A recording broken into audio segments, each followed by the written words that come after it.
దగ్గర 28వ తేదీన కూడా అవసరమైతే ఒక ధర్నా కార్యక్రమాన్ని కూడా ఏర్పాటు చేయడానికి ఒక చర్చ జరుగుతుంది, ఒక అభిప్రాయం ఉంది.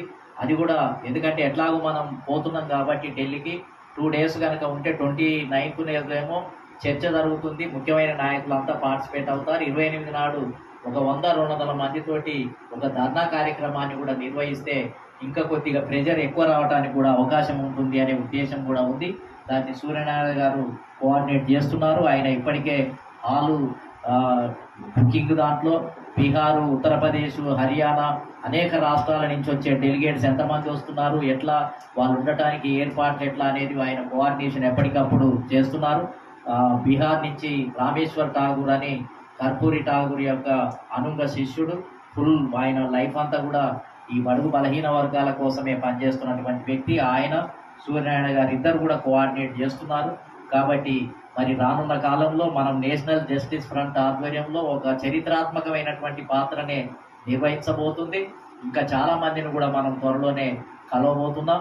కాబట్టి ఈ దేశము అనేది ప్రజాస్వామిక దేశము అనే పేరుంది బయట ప్రపంచానికి.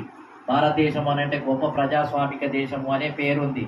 కానీ వాస్తవంగా చూస్తే కేంద్ర ప్రభుత్వంలో అన్ని రాష్ట్రాల నుంచి 100-120 మంది 100 నుంచి 120 కులాలకు సంబంధించినటువంటి రిప్రజెంటేటివ్సే అక్కడ లోక్సభలో, రాజ్యసభలో ప్రతినిధులుగా ఉన్నారు.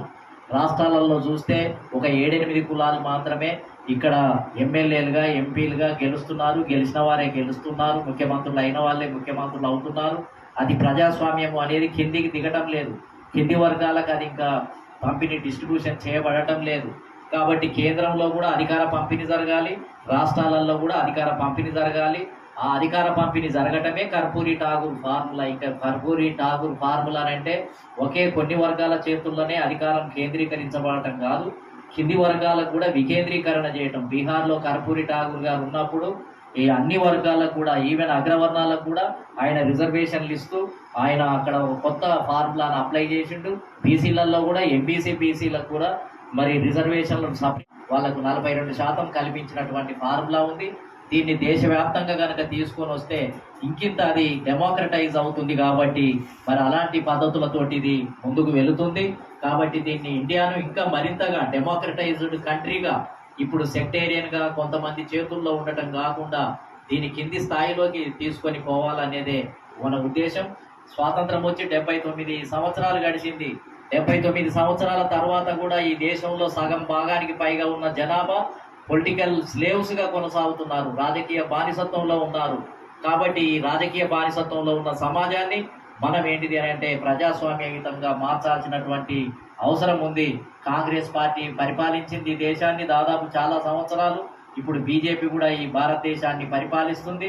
కాబట్టి మరి రెండు ఏదైతే కూటమీలు ఉన్నాయో వాటి మీద బాధ్యత ఉన్నప్పటికీ కూడా వాళ్ళు ఏంటిది అని అంటే ఒకే మూస పద్ధతుల్లో ఈ దేశాన్ని పరిపాలిస్తున్నారు. కొత్త రివల్యూషనరీ మొత్తం చేంజెస్ తీసుకురావడానికి వాళ్ళు సిద్ధంగా లేరు. ఈ దేశంలో లంచగొండితనం కొనసాగుతుంది, కుటుంబ పరిపాలన కొనసాగుతుంది.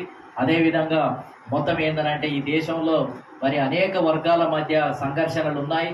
అదేవిధంగా మతపరమైనటువంటి మరి సమగ్రత లేకుండా పోయింది, కులాల సమగ్రత లేకుండా పోయింది. నేషనల్ ఇంటిగ్రేషన్ ఉండాలి అని అంటే అన్ని వర్గాలకు ప్రాతినిధ్యం ఉన్నప్పుడే ఇంటిగ్రేషన్ ఉంటుంది తప్ప కొన్ని కడుపు నిండిన కులాలు, కడుపు నిండినటువంటి వర్గాలుండి కొన్ని కులాలకు పేదరికంలో ఉంటే, భాగస్వామ్యంలో లేకుంటే వాళ్ళు నేషనల్ ఇంటిగ్రేషన్లో ఉండటానికి అవకాశం లేదు. అసంతృప్తిగా రివోల్ట్ కావడానికి అవకాశం ఉంది. ఈ మధ్యలో చూస్తున్నాం, నేపాల్ లాంటి దేశంలో కొన్ని వర్గాలే, అక్కడ కూడా కొన్ని వర్గాల నుంచే ప్రధానమంత్రులు అయ్యారు, కొన్ని వర్గాల నుంచే న్యాయస్థానాన్ని శాసిస్తున్నారు, కొన్ని వర్గాలే బ్యూరోక్రసీని కబ్జా పెట్టాయి.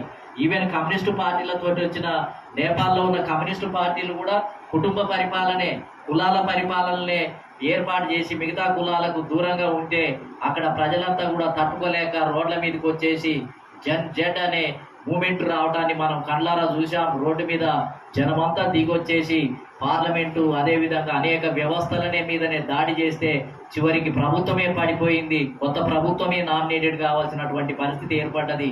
అంటే ఇండియాలో ఇంతకాలం ఏంటిది అని అంటే ఇండియన్ ప్రజానీకానికి అమాయకత్వం ఉంది కాబట్టి, ఓపిక ఉంది కాబట్టి, వీళ్ళంతా సర్దుకపోయే మనస్తత్వం ఉంది కాబట్టి ఇక్కడ అలాంటి పరిస్థితులు ఉత్పన్నం కాలేదు. కానీ ఎల్లకాలం ఈ రకమైన పరిస్థితే ఉంటది అనుకోవడానికి వీల్లేదు. ఏదో ఒక రోజు ఈ అమాయకులు, ఈ నోరు లేని మూగ జీవాలకు కూడా కోపం వచ్చి మా పరిస్థితి ఏంటిది, మేమంతా ప్రేక్షకులుగానే ఉండాలా, కుల వృత్తులే చేయాలా, కాయకష్టమే చేయాలా, అనుభవించినటువంటి వాళ్ళే అనుభవిస్తారా, ఉన్న వాళ్ళకే కార్పొరేట్ సెక్టర్ అంతా అభివృద్ధి చెందుతుందా, మొత్తం సంపద అంతా కొద్దిమంది చేతుల్లోనే కేంద్రీకరించబడుతుందా అనే ఆలోచన పెరిగితే మరి ఖచ్చితంగా రివోల్ట్ ఇంకో రూపంలో రావడానికి అవకాశం ఉంది. కాబట్టి అలాంటి రాకుండా ఉండాలి అని అంటే ఖచ్చితంగా పంపిణీ కార్యక్రమం సవ్యంగా జరగాలి. దీనికి అనేక మంది నడుము కట్టాలి. మనం ప్రజాస్వామ్య శక్తులు కూడా ముందుకు రావాలి. అలాంటివి వచ్చేసి మరి వ్యవస్థను కాపాడాలి. మొత్తం ఏంటిది అని అంటే అన్ని వర్గాలది ఈ దేశం, కొన్ని వర్గాలదే కాదు అనేది కూడా చాటి చెప్పాలి.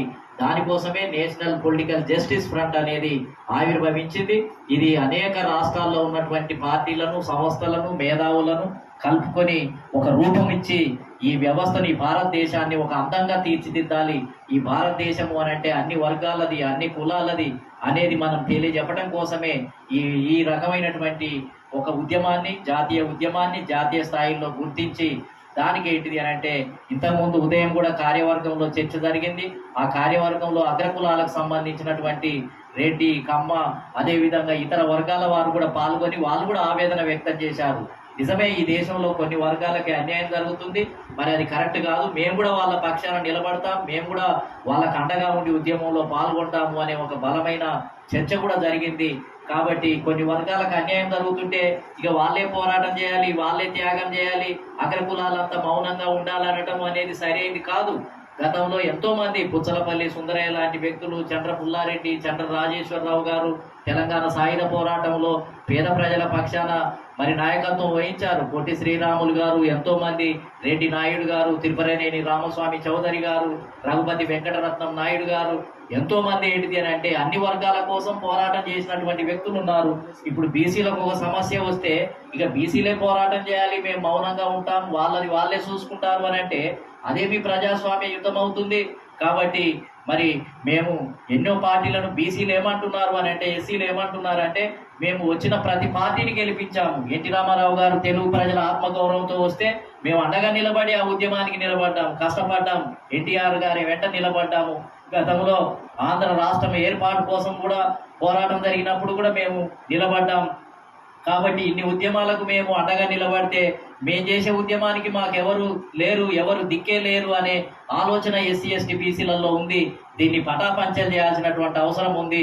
కాబట్టి చంద్రానంద్ గారు ఆంధ్రప్రదేశ్లో దీనికి అంకురార్పణ చేసి నేను ముందుంటాను సార్, నేను మొత్తం ఏంటంటే అన్ని వర్గాలు కూడా అభివృద్ధి చెందాలి అని చెప్పి శివశంకర్ రెడ్డి గారు లాంటి వ్యక్తులు ముందుకొచ్చి అక్కడ మొత్తం ఏంటంటే ఒక చర్చ ప్రారంభిస్తే ఇలా రాష్ట్రంలోనే ఒక పెద్ద చర్చ జరుగుతుంది. ఏ సమస్య వచ్చినా అది ఒక వర్గం సమస్య కాదు, మనందరి బాధ్యత, మనందరి సమస్య అని చెప్పి వచ్చారు. ఈరోజు ప్రియాంక రవిప్రకాష్ లాంటి మరి ఆ సోదరి కూడా ముందుకు వచ్చేసి ఈ దేశంలో ఒక మార్పు జరగాలి, జాతీయ సమగ్రత జరగాలి, అవసరమైతే కేంద్ర ప్రభుత్వం మీద బలంగా ఒత్తిడి తీసుకురావాలి అని ఒక బలమైన చర్చ మనం వాళ్ళతో మాట్లాడుతున్నప్పుడు ఖచ్చితంగా ఒక పాజిటివ్నెస్ అనేది కనిపిస్తుంది.